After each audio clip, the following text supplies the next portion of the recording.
Top of the morning to all of you. Hi, top of the morning. Top of the morning. Hi, I'm Chuck Rickard. And I'm Donna Sherman. And this is Top of the Morning. from the top of the world in Baltimore, beautiful downtown Baltimore. And we have a really interesting show today, direct from Geppi's Entertainment Museum. We have Andy Hirschberger, and we'll find out what that's all about. Right back. Hi, I'm Steve Geppi, and I'd like to welcome you to Geppi's Entertainment Museum.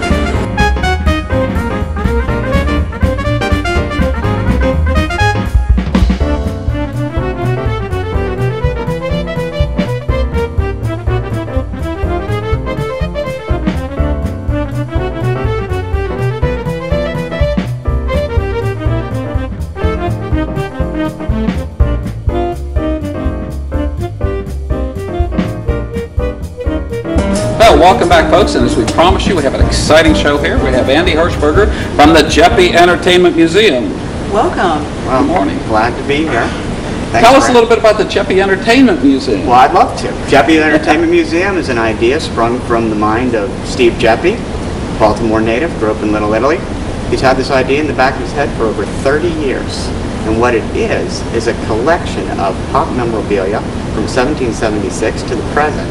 In fact, you know, there's toys there from our childhood, there's toys there from our children's childhood, and there's toys there from our grandparents' childhood, and their grandparents' childhood, and so on and so forth, not to become too comical. But, well, speaking of comical, tell the folks who Steve Geppi is. Steve Geppi is the CEO of Diamond Distribution, one of the premier distribution companies for comic books in the United States, comic books and other items, of course. One of the things is he's a self-made success, Baltimore success, and he's done very well. Like his heroes, Walt Disney and Elvis Presley, he's built himself up from his bootstraps to become an institution of the city. And, rather well-known one that owns Baltimore City Magazine, and also a lot of other things, part owner of the Orioles. But anyways, great guy, love working for him. Is he really hands-on with the museum? Is he around a lot? Yes, well, the entire collection, for the most part, is his own personal collection. That's very interesting. It's a lifetime of collectibles accumulated by one man. Granted, we do have some people who have loaned some objects to the museum, but the majority, say 90% of what you see in the Geppi's Entertainment Museum, belongs to Steve Geppi himself. And it's a real wealth of information you'll find in there. You say collection of different things from pop culture, and toys obviously is a big part of it. What are the other? What are some other things? Well, the primary focus of the museum, well, not the primary focus, but the basically we have our starter room, which is the comic book. And what that is it provides sort of a microcosm of the whole idea of the museum. The idea of the museum is character-based memorabilia. Comic books are one way character-based memorabilia was propagated. Well, I'll tell you what, let's take a look at the clip from the comic book room. Okay. I think it'd be a great place to start. Actually, yes, it would.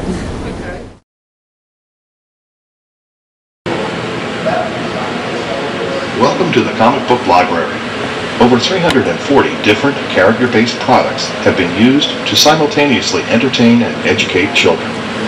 We have chosen to spotlight comic books as a microcosm of our pop culture story for their powerful influence on the development of entertainment characters and their status as a unique literary art form. Oh, that was great. Hey, did I see the #1 Superman, #1 action? Yes, you did. Yeah, I heard that Steve owned those too. I didn't know they were in the museum. Well, there's actually 2 copies of each in the museum. Oh, really? Yes, we have them in the comic room. We also have one in a room you'll see later on. So it's the very first. Yes. Yeah, it's the #1. The number Number one. one? Yes, Wow. very, very expensive comic book. Yeah. Well, yes, expensive and very historically Right, significant. right. It was 1939? 1938. 38. I missed it by a year. Well, So, what room do we go to next? Well, the next room is our 1776 to 1894 room.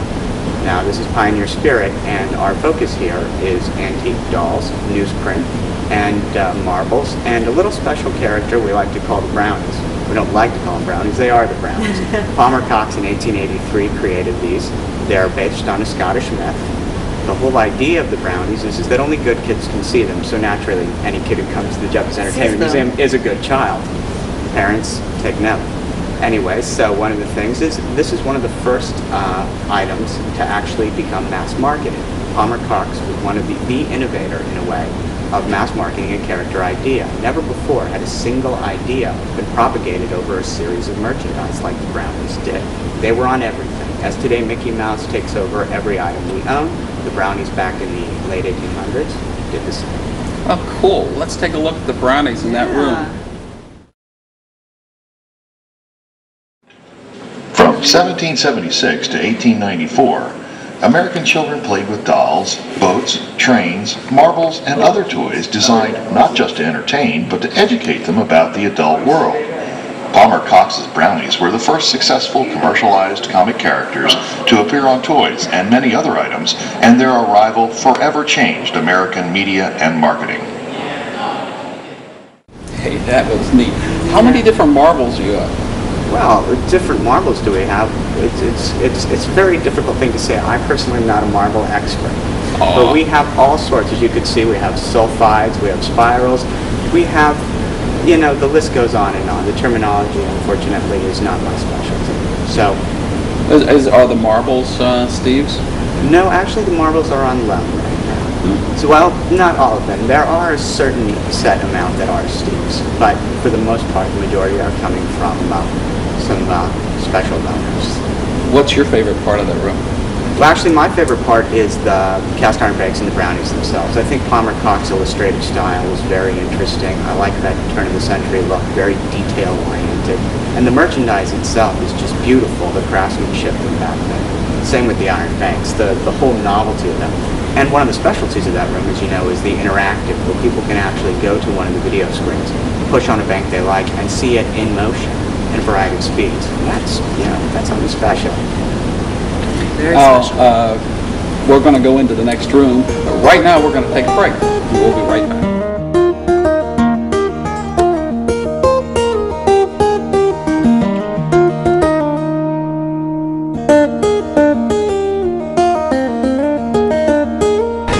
We're back from another break, and we're going to go to another room. Yes, we're going to go to the 1895 to 1927 room. Now in this room, our specialty is Richard Felton Alcott's two main creations, the Yellow Kid and Buster Brown.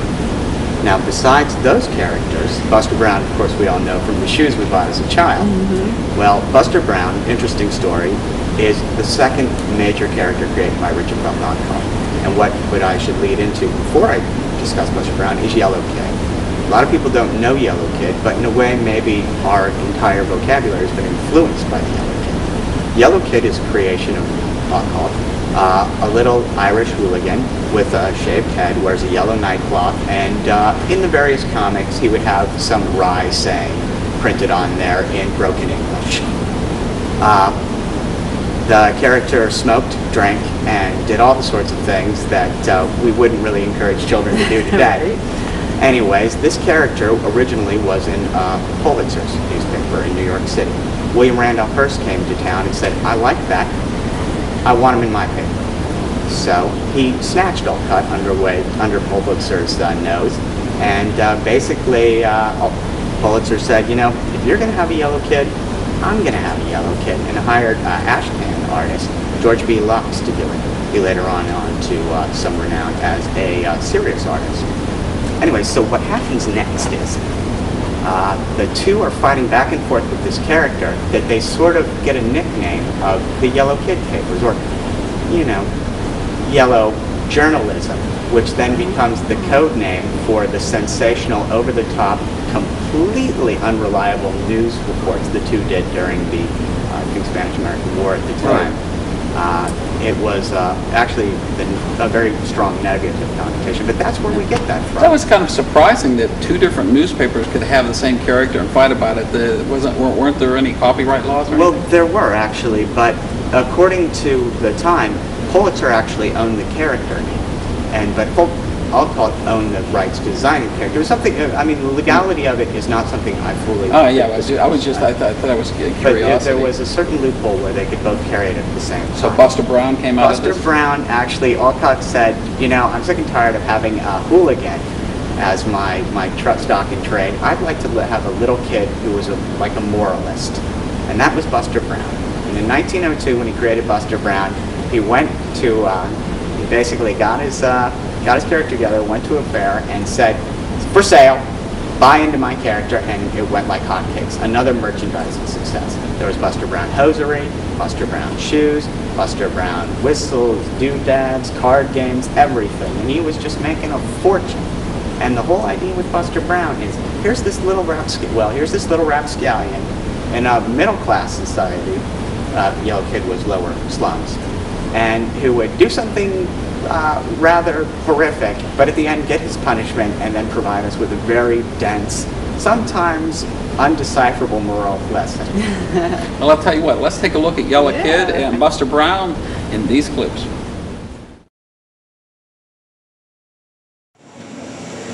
From 1895 to 1927, the Yellow Kid, Buster Brown, the Katzenjammer Kids, and more filled the newspaper pages as comic characters provided entertainment and social commentary for the whole family. Their popularity made them the perfect product pitchmen. The era ends as Charles Lindbergh makes his historic transatlantic flight and takes American pop culture into the stratosphere. Oh, So we're back from another. We're back from one of these clips, and I got to tell you, you said this room was from 1890. This was from 1895 to 1927. Well, when I was a kid in the 50s, Buster Brown had a TV show.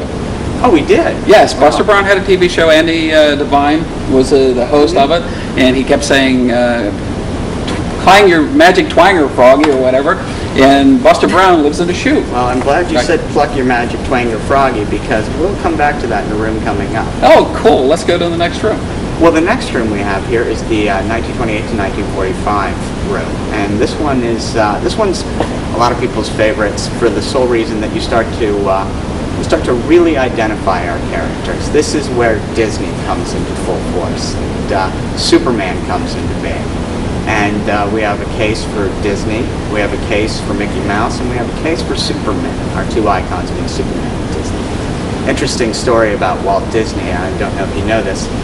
Walt Disney created a character called Oswald the Rabbit, and it became very successful. Well, it became so successful, Disney decided to go to his producer and say, I'd like to make better quality cartoons with more money, and I'd like to produce a smaller amount. And the producer said, that's very nice, but what I'd like you to do is to cut your staff in half, produce more cartoons, and how's that sound? Disney said, oh, and he said, and for less money. Disney said, I don't think I'm going to do that. And he said, well, that's great, because I'm going to do it. I own your character. Devastated. When he was going back home, he sat around and thought about something. He thought, maybe I could get another character. So he did like a feeble throw from the Oswald image and created Mickey Mouse. Or maybe Up Iwerks created Mickey Mouse, but he generated the idea. And before he came up with Mickey Mouse, he said, you know what I should call this? Mortimer Mouse. So he went to his wife, and his wife said, I don't think so. Mickey sounds a little better. Let's go with that, and success was born. And from that, an amazing success story with Disney. I mean, I don't really need to go into too much detail. It's part of it. So Steamboat Willie came about. Right? Well, actually, Plain Crazy was his first Plain cartoon. Crazy? Plain Crazy, and there was one called The Galloping Gaucho. Steamboat Willie is actually the first sound-making cartoon. Oh, okay. And that's the one that really started him going. Steamboat Willie actually was the first one with national distribution. Plain Crazy had local distribution, hence is the first one. But again, we're getting a little too detailed. Right. Let's move over to that Superman. Yeah, let's go to Superman. Superman, Jerry Siegel, Joe Shuster had a character who they originally tried to release in text form. Didn't quite work out for them. Eventually, they sold the idea to DC Comics. DC published them in Action Comics #1. It immediately took flight, so to speak, or actually took hop, which is what he originally did. Right. He wasn't a flyer to begin with. And where we went to from there was basically a character that managed to make millions and millions of dollars for the people who owned the rights to it, which didn't happen to be Siegel and Schuster, by the way. It's a very popular radio show at the day, actually several changes. The Superman's newspaper was never the Daily Planet originally. The radio show changed the name, and then because the radio show had millions and millions of viewers each week, it went back and changed. Well, let's leave a tall building right now and take a clip. Look at a clip from that room. Okay. From 1928 to 1945, the Great Depression and World War II molded a new America through extreme adversity. Escape could be found in the newspaper comic pages, on radio shows, and at the movies. Charles Lindbergh's historic journey inspired high-flying heroes from Mickey Mouse to Superman. When America faced its darkest hour, comic characters led the way to victory.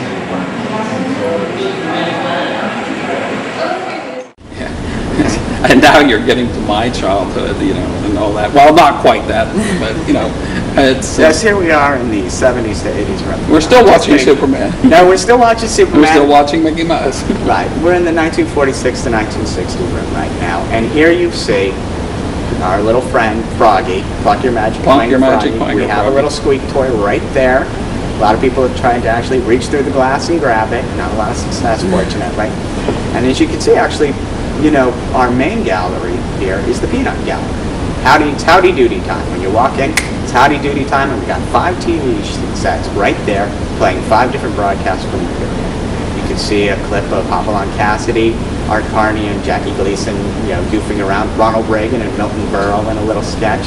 Of course, we got the Peanut Gallery there. Howdy Doody makes an appearance, and even Nat King Cole shows up to sing a song. And as you walk through the room, of course, Disney's still there, you know, even the 50s, 60s, Musketeers and whatnot. He kept his empire going strong. Space is featured. The space age basically comes into play.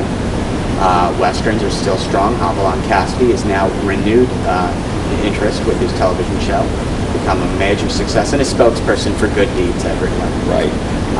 The cartoon characters of the time, you see some Peanuts figures in there. And here's an interesting story. Charles Schulz never actually liked the name the Peanuts for his comic strip. Really? No, that was not the name he would have chosen. What happened is his distributor threw that on there to associate it with, interestingly enough, the Peanut Gallery and Howdy Doody. That makes sense. Yeah, you're sitting here talking about this stuff, and I'm going through my head because that's when I was a kid. Well, and it's all that. The Peanut Gallery, I never missed a Howdy Doody show. Well, it's great, and please, definitely. And I'll tell you what, let's go take a look at the room now and see what Howdy's up to. Okay.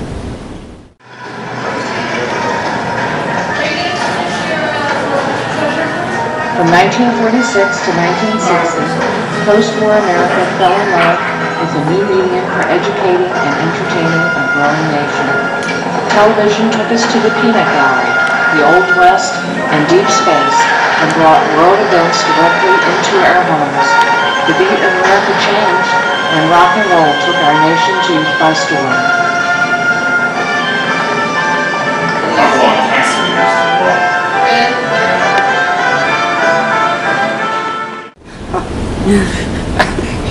I'm getting old. Anyway, I just love this stuff. I mean, it's just Very interesting. it's beautiful. How did Steve come up with this idea? I mean, is it just something he always thought about? Well, I think it's always been that he's been a collector who's wanted to share. You know, there are people that amass a very special amount of items, and they don't want to just have them for themselves. They like to share them with the community. Steve's always been very community oriented. So Yeah, that's what I've heard. And this proves it. Okay, now we finished with the 60s room. We go into the... Well, actually, we finished with the 1956 to 60 room. Right. Then we go into the 60s. That's room. what I meant. And this is I meant changed a 1960 lot room. here. Yeah, things actually get a little bit different here. Things become more conservative, more... Yeah, I'm just kidding. Right. Yeah, sure. Yeah, it was The a very world conservative changes time. in the 60s in a sense.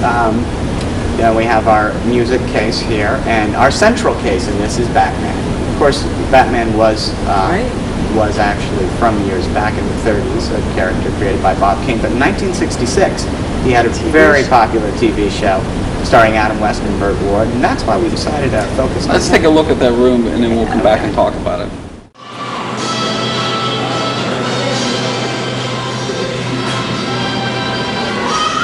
From 1961 to 1970, American youth led the way to our nation's future as the arrival of British rock and roll heralded a new era in music and media.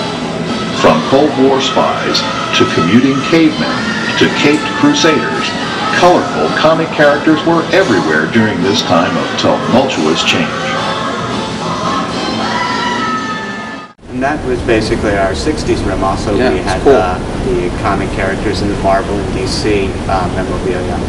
And now we move on to our 1971 to 1990 room. Wow. And as you can see here, our center case is Star Wars, the biggest, the biggest success story of the era. George Lucas created an idea in 1977. Nobody thought it would succeed. It went on to become one of the biggest box office hits of all time. And not only a success in terms of box office receipts, but merchandise. It was one of the first films that really told people how much you could do in terms of merchandise. Right. Well, let's take a look at some of that merchandise. Yeah. We have a good clip of that.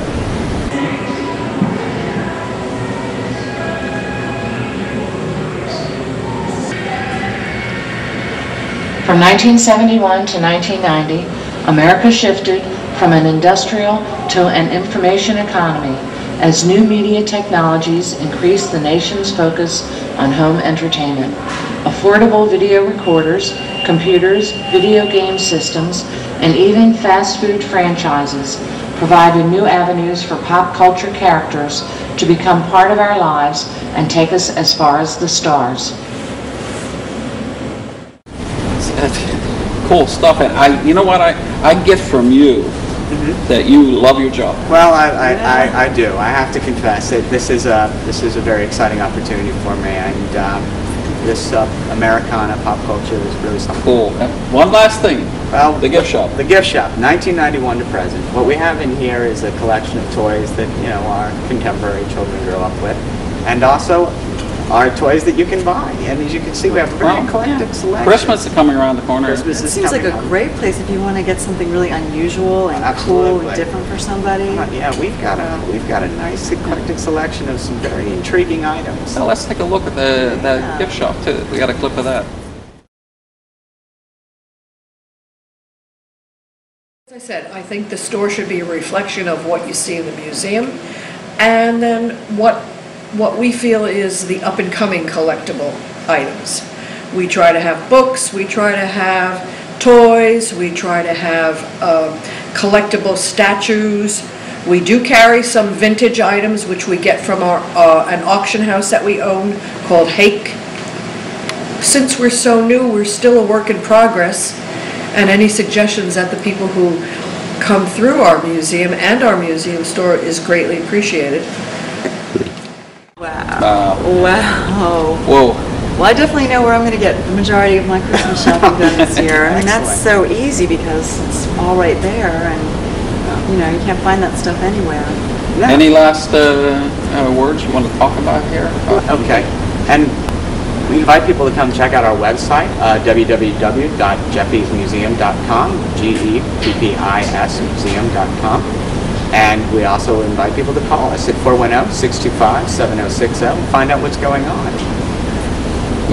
Well, Steve Geppi is, as we pointed out, has just been such a support to the community, and also been able to develop a museum that in a way is unique in itself. It's an American history museum dedicated to one specific type of Americana, which is another great. I gotta.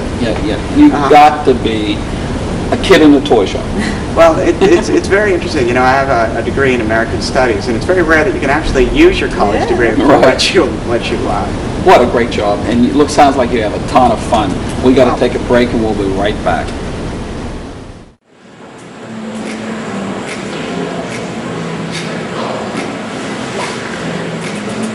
Hi, I'm Steve Geppi, and I'd like to welcome you to Geppi's Entertainment Museum. In 1974, I quit my job as a letter carrier at the U.S. Postal Service and opened a small comic book store in the basement of a TV repair shop. Little did I realize that from that humble beginning, would grow this incredible pop culture collection you see here today. At the center of that collection is the comic character. Brownies, Buster Brown, Mickey Mouse, the Lone Ranger, Superman, Barbie. These are just some of the characters who've made a tremendous impact on our individual childhoods, while at the same time shaping our collective experience. As you wander through these halls, you will see the history of the country and our changing society reflected in those characters and the media through which they entertained us. Why are these characters so important to us? Perhaps it is their power to distract us. They brought us relief in times of trouble, like the Great Depression and World War II. Today, they help us escape the pressure and stress of our ordinary, everyday lives. But there's more to it than that. These characters have played a large and largely unrecognized role in our education. Batman comic books helped me to learn to read when I was 5 years old. Thanks, big guy. That experience fostered a lifelong love of reading. I dreamed of creating this museum for almost 30 years, but where to build it? When I toured Camden Station for the first time in 2003, I realized I had finally found the home these characters so richly deserved. Abraham Lincoln passed through this building 4 times. When Babe Ruth left his boyhood home in Baltimore to play for the Boston Red Sox, he took a train from this very station. Today, the first floor houses Sports Legends at Camden Yards, a museum which chronicles the history of Maryland sports. If there is a more appropriate place to display the history of pop culture in America, I can't think of it.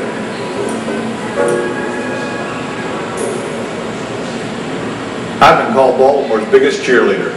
Guilty as charged. Heck, I even bought the City magazine. I was born and raised in Little Italy, an ethnic neighborhood just across the Inner Harbor from here. I love this city and all of its spectacular attractions.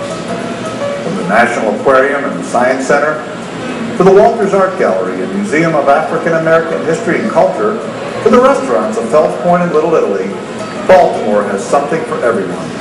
I urge you to visit all of those places and experience everything this magnificent city has to offer.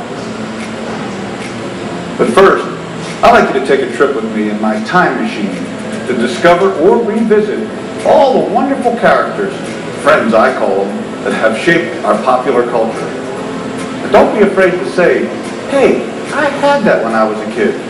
I do it all the time.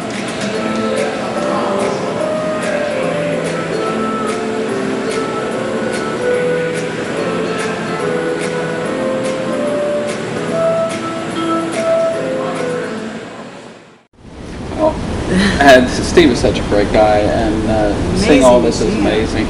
Yes, and we want to thank you, Andy, for being here. It's been such a pleasure and so interesting. Well, it's been great to be here, and I'd love to invite both of you to come to the museum. In fact, if you get a chance, please come to Geppi's Entertainment Museum. I'm going to be there with my whole family. Oh, excellent. Yes, absolutely. I'm sorry. I'm sorry. Okay, I was just going to say, if anybody would like to check out our website, we're www.geppismuseum.com, GEPPIS museum.com.